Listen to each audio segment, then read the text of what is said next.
क्या आप भी उन करोड़ों नौकरी पेशे लोगों में से एक है जो अपनी मेहनत की कमाई का एक हिस्सा प्रोविडेंट फंड यानी पीएफ में जमा करते हैं? अगर हाँ, तो आज का वीडियो आपके लिए बेहद जरूरी और राहत भरा है।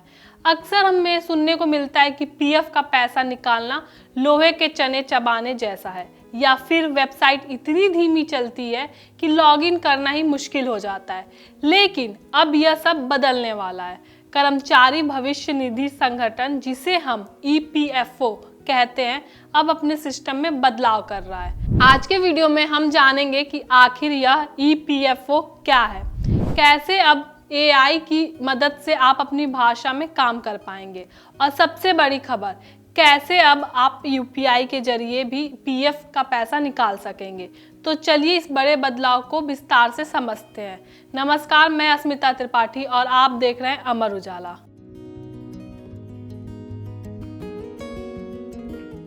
सबसे पहले बात करते हैं उस सबसे बड़े बदलाव की जिसे ईपीएफओ अपने अगले चरण में लागू करने जा रहा है, और इसे नाम दिया गया है ईपीएफओ 3.0।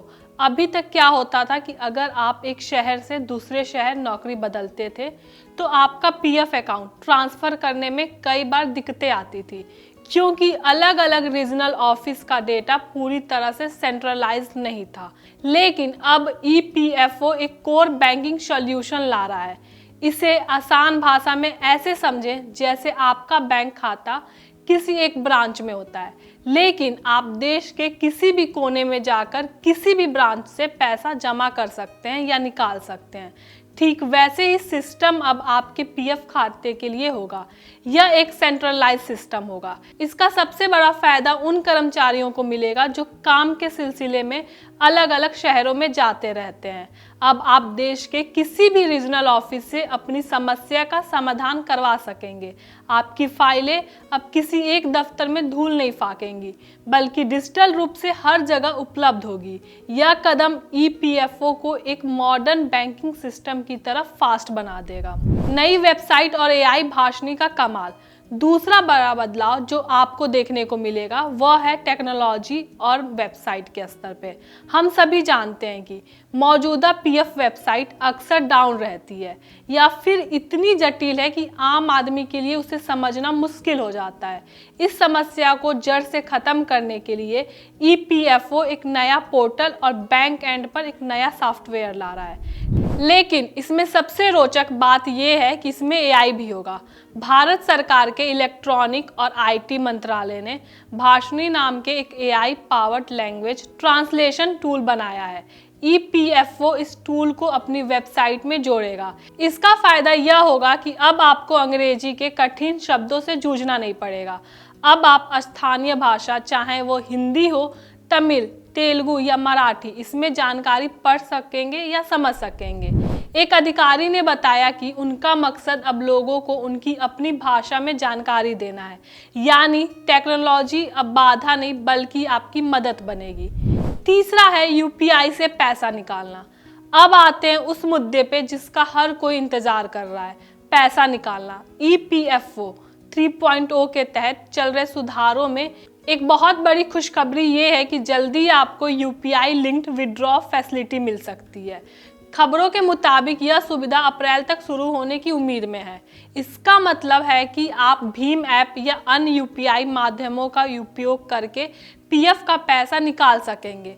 हालांकि शुरुआत में इसकी लिमिट 25,000 रुपये प्रति ट्रांजैक्शन रखी जा सकती है, लेकिन यह उन लोगों के लिए वरदान होगा जिन्हें इमरजेंसी में छोटे अमाउंट की ज़रूरत होती है। इसके अलावा अभी तक पीएफ निकालने के लिए फॉर्म भरते समय 13 अलग अलग कैटेगरी चुननी पड़ती थी, जिससे लोग कंफ्यूज हो जाते थे और फॉर्म रिजेक्ट हो जाते थे। अब इसे बेहद सरल बनाकर सिर्फ 3 कैटेगरी में बदल दिया जाएगा। पहली, आवश्यक ज़रूरतें जैसे बीमारी, पढ़ाई, शादी। दूसरी है घर या हाउसिंग की ज़रूरतें, और तीसरी है स्पेशल सिचुएशंस। साथ ही अब आप अपना बैलेंस निकालने योग्य राशि और मिनिमम बैलेंस सब कुछ अलग अलग साफ तौर पे देख पाएंगे। खुद करें प्रोफाइल में सुधार। पीएफ ऑफिस के चक्कर काटने की सबसे बड़ी वजह होती थी नाम या जन्म तिथि में गलती। पहले इसके लिए बॉस या कंपनी की साइन की जरूरत होती थी, जो नौकरी छोड़ने के बाद बहुत मुश्किल हो जाती थी। लेकिन EPFO ने एक बहुत ही यूज़र फ्रेंडली बदलाव किया है। अब आप अपने व्यक्तिगत जानकारी जैसे नाम, जन्म तिथि, लिंग, माता पिता का नाम और नौकरी ज्वाइन करने या छोड़ने की तारीख में खुद सुधार कर सकते हैं। इसके लिए अब एम्प्लॉयर के वेरिफिकेशन या EPFO की अप्रूवल का इंतज़ार नहीं करना पड़ेगा।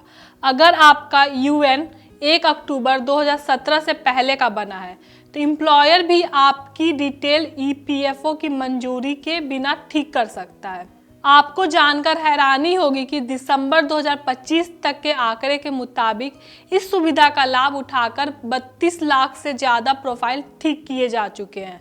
यह अपने आप में सबूत है कि लोग इस बदलाव का कितना इंतजार कर रहे थे।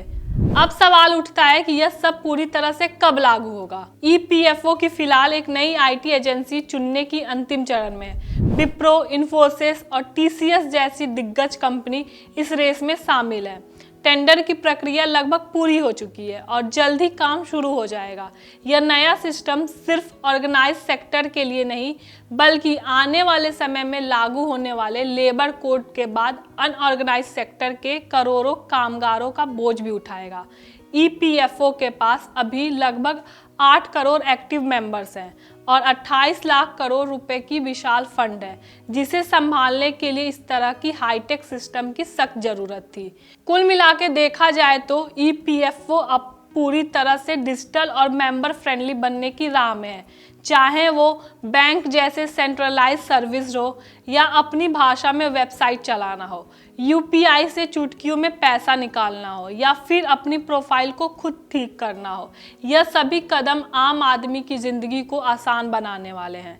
यह बदलाव सिर्फ एक सॉफ्टवेयर अपडेट नहीं है बल्कि यह करोड़ों कर्मचारियों के भरोसे को मजबूत करने की है। अगर आपको वीडियो पसंद आई हो तो लाइक करें, शेयर करें और ऐसे ही काम की खबरों के लिए हमारे चैनल को सब्सक्राइब करें। आपके राज्य की खबरें, आपके शहर की खबरें सबसे पहले जानने के लिए देखते रहें अमर उजाला। चैनल को सब्सक्राइब जरूर कर लें और पाएं हर अपडेट।